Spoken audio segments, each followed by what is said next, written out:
Alright guys, what is up? Today we are going to be checking the fuel pressure on the Z. I know it is running lean, so what we want to check is to see if it is getting enough pressure to the injectors. So what we're going to go ahead and do is we're going to tap into our intake line right here and put a testing kit. This is the one I have. I rented it from AutoZone. It was $150, but you get it back when you bring it back. So it's kind of like a credit thing. So we're going to go ahead and hook this up in line, and if it's showing us a good fuel pressure of what it's supposed to be, which is, I believe is 40, and I'll put a thing on the screen right now if it's not, then we should be good to go. And if it is not showing 40, then we know that we have a problem either in our fuel pressure regulator or our fuel pump that we can diagnose later. So let me go ahead and go over the basic fuel system for this car. So right here, sorry, it's a little bit dark because there's so much sunlight. There we go. Right here, we have our fuel. This is our fuel filter. It's coming down from the fuel rail. It comes out from the tank over there, and it comes up this line and over into the front of our fuel rail right here. Now this rail goes back between both sides, 3 injectors on each side, and then comes up to our fuel pressure regulator right here, where 2 lines come into it, and then there's 1 line on the bottom that is the return, and it goes out, and that is this guy right here, and it goes back down along the fuel rail again, back into the tank. So we're going to go ahead and tap into this line right here. This should hold 40 psi, I believe, because this will be pushing it back, and if this is not showing that, then we know we have a problem. So we're going to go ahead and do is we're going to take the fuel pump fuse out of our fuse box inside the car, turn the car over for a little bit so that all the fuel pressure gets released, and then we can take this off without spilling gas everywhere. Alright, so we're going to go ahead and go inside the car here to our fuse panel, right down here. And here are all of our fuses. There will be a panel over this most of the time. Mine, the little tab broke off, so it comes off and won't stay in. But it will have a diagram on the back, and it was telling me that this 20 amp fuse, which is supposed to be a 10 amp fuse, I believe, is our fuel pump relay. So we're gonna go ahead and pull that out. This is the little grabber thing right here. And we're gonna pull it out, and then if our fuel pump doesn't turn on when we turn the key into the on position, we know we got the right one. Alright guys, so that fuse seemed to work. The fuel pump did not turn on and the car would not start. It might start for about 3 seconds and then it'll die again just from the pressure in the lines. But mine doesn't really like to start anyway as we start with it. So we're going to go ahead now and undo this one fuel line. There's one clamp, and we're going to easily, slowly work this off. You don't want to bend the metal line, and you don't want to mess up this fuel line as well. But we're going to go ahead and take this off, and we're going to plumb in our fuel gauge.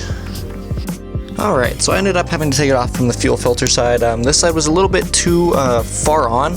You can see the little dimple, it starts right there. So it had about an inch or so of hose on it, and it just wasn't coming off. So I went ahead and took it off the fuel filter. It was a little bit easier.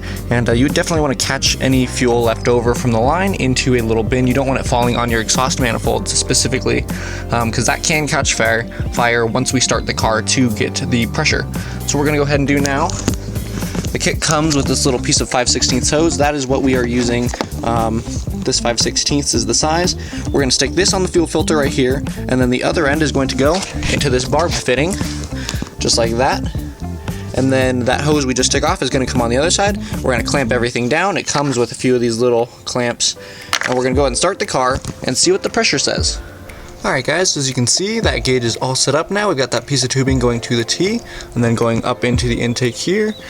And then we have the other piece coming around to our pressure monitor right here. So what we're going to go ahead and do right now is we're going to go ahead and put the fuse back in and then turn it on and see what it says. Alright, so we've gone ahead and replaced the fuse. We're going to go ahead and get in now.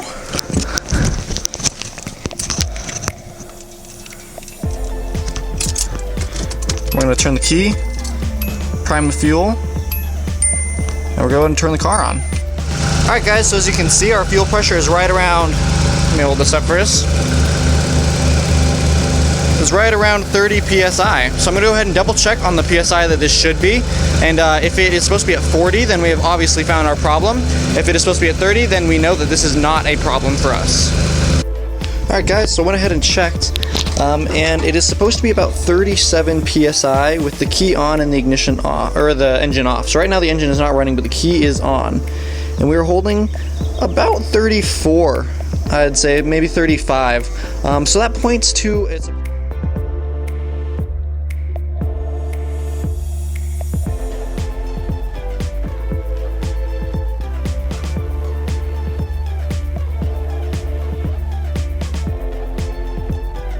Alright guys, so what I went ahead and did is I took the fuel filter out, and I actually couldn't find the other one that I had.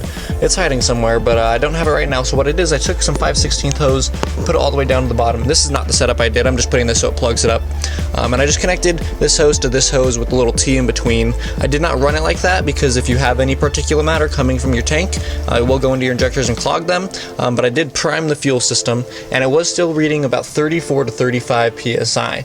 So that means that there's a problem with either our injectors, our pump, or our fuel pressure regulator. One of those is not holding it to the correct pressure. So in my case, I think that my pressure regulator is fine. Just because I've heard that if it's leaking out of any of these ports, any of these the air ports, it's got that one on top. If it's leaking out of there and you can get fuel out of there, then it's bad. But at the same time, mine is not doing that, so I think mine is good. So it leaves either my injectors or my pump. So for me, that's a tough one because I've done my injectors before, but I did have to send one of my replacement injectors back because it was leaking, which means there's a possibility that one of the other ones that I had was leaking as well. I don't think that's the problem though, because it was doing the same misfire kind of running lean thing. Before I replaced the injectors, I just did that because I thought that was what the problem was. So in my case, I think it's the pump. I think I need to drop the tank again. I do have a used pump in there. When I got a new fuel tank assembly for the pump and everything, I just left the pump that I had in there. I did try to upgrade to a Walbro 255 at one point, but it was too much pressure for the system, and it was actually blowing off hoses on top of the tank. And I didn't want it to leak in the engine bay and possibly cause a fire. So in my case, I think what I'm going to go ahead and do is definitely check out the pump. I might check out these injectors as well, see if I can find anything. But that's where I'm going to leave you guys for today. This is a super easy check just to make sure everything is running properly. Again, I knew something was up because it was running lean, so checking all of the air, the O2, the MAF, as well as all the fuel is a really good way to make sure everything is running good in your Z.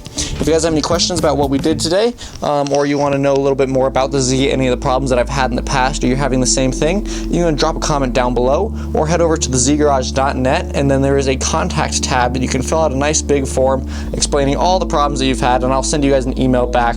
And it's a nice website too, guys. You go check it out, and there's a bunch of write-ups on it right now that I'm working on. So there you go, guys. I hope this helped you, and I will see you later.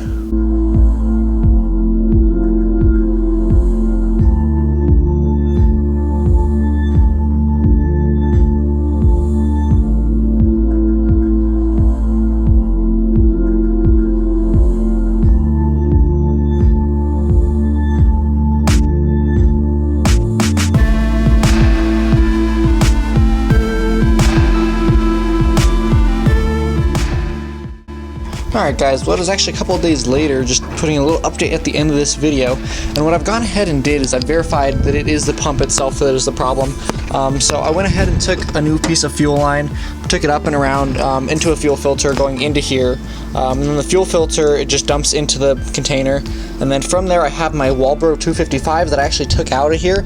If you've been following me for a little bit, you may know that I actually put it in I'd say a year ago or so, because the old tank had a bunch of rust in it, so I went ahead and replaced the pump at that time, but it kept blowing lines off, so I took it out because I just was so sick of it. But anyway, I've got the Walbro 255 in here, and it comes out into the testing kit, and then down and into the fuel rail itself. Now what I did verify is the pump will hold pressure. It stays up around 33, 34 once you turn the key off. So it's holding pressure, so we know that the pump in the tank is the bad part. So I'm going to have to go and drop the tank, and I'm actually going to do a full fuel system redo. I'm probably going to go ahead and get a new fuel pressure regulator, an adjustable one. I'm probably going to do stainless steel hoses, 6AN fittings all around. I'm going to leave stock fuel rails for now because it's kind of a pain to get new injectors in, because you have to NIS tune or standalone ECU to compensate for the new volume, unless you get the same, which is like 160 cc's or something, but why would you upgrade to that? That'd be worthless. So I'm going to go ahead and drop the tank, put a new pump in, redo some of this fuel system, and I'm going to take you guys through all of it next week, hopefully. It might be 2 weeks, but it should be good enough. So there you go, guys. I will leave you there. If you have any questions about anything that I've done, go ahead and drop a comment down below, and I will see you later.